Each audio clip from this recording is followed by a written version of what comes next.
C'est un organisme citoyen communautaire, c'est un OBNL, un organisme à but non lucratif, qui vise à mettre en œuvre, dans le fond, des actions, des services pour les citoyens. On veut aider la solidarité sociale, la vitalité sociale, le partage, collaboration. C'est vraiment l'entraide. Donc, et on voit beaucoup d'entraide à Saint-Féréol, donc on aime ce qui se passe, il y a beaucoup d'actions et il y a une belle réponse. Puis vous avez eu récemment un conseil d'administration, un AGA. Parlez-nous un peu là, de qu'est-ce qui est le bilan de votre année. Bon, le bilan de l'AGA, effectivement, on a fait un retour sur la dernière année, comme on fait à chaque année.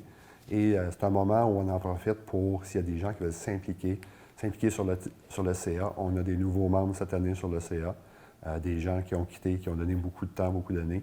Il y a des nouvelles personnes qui amènent des nouveaux esprits, donc des petites directions au CA.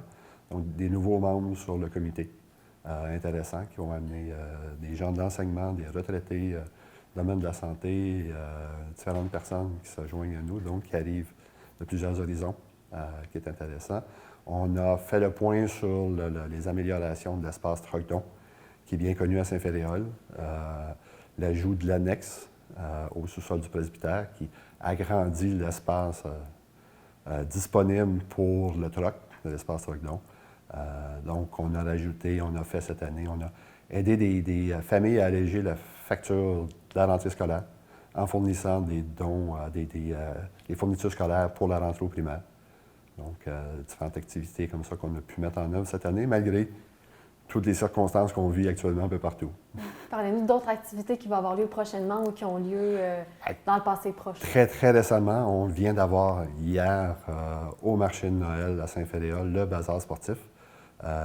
Très impressionnant d'avoir la générosité des gens qui apportent des skis, des patins, des équipements de hockey, tucs, mitaines. Il y a au-delà d'une centaine de personnes qui sont reparties avec de l'équipement hier. C'est de l'équipement usagé, c'est du troc. Des gens apportent des articles qui ne se servent plus, d'autres viennent chercher des équipements.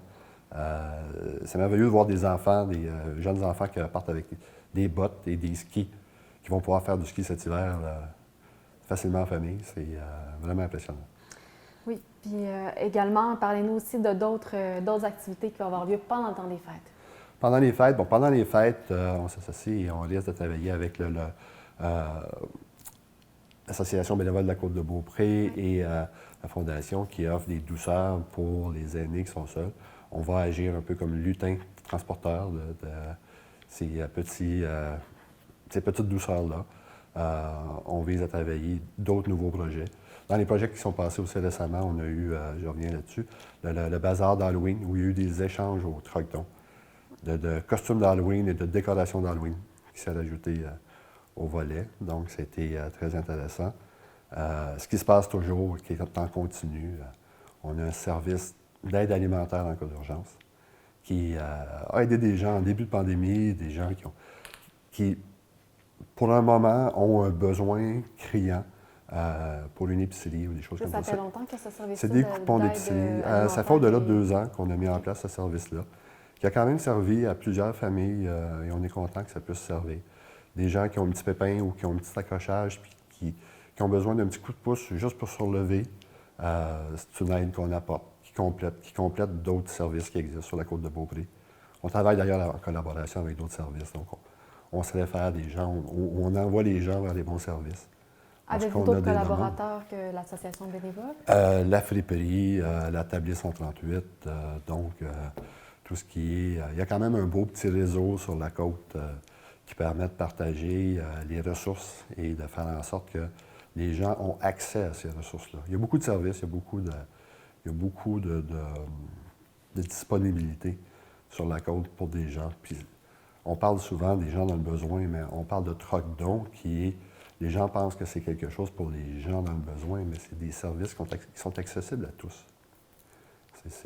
Donc, c'est du troc, c'est de l'échange, c'est du recyclage de l'équipement. On donne une deuxième vie à des équipements, à des vêtements, qui est intéressant. C'est important de mentionner aussi l'aspect rassembleur de la communauté aussi. Là. Oh oui, oui. C'est le rassemblement hier au bazar sportif, c'est tout récent, donc c'est tout chaud. On est encore un peu sur l'adrénaline et les soirées qu'on a eues hier au marché de Noël de Saint-Féréol, qui a eu au-delà de 800 visiteurs. Donc, il y a à peu près au-delà de 100 personnes qui ont récupéré l'équipement, de voir la communauté échanger, discuter autour des kiosques, autour du bazar. C'est vraiment intéressant. On vous remercie beaucoup, M. Bordelot. On vous souhaite une belle continuité de joyeuses fêtes. Merci beaucoup. Et j'en profite pour remercier aussi tous nos bénévoles, nos merveilleux bénévoles. On en a au-dessus de 25 qui gravitent à travers l'année. Je rappelle aux gens que le Truck Don est ouvert cet hiver pour la première année d'hiver, à tous les troisièmes week-ends du mois. Donc, le Truck Don continue maintenant annuellement et pas juste pendant la saison estivale. Merci beaucoup pour le temps. Merci beaucoup.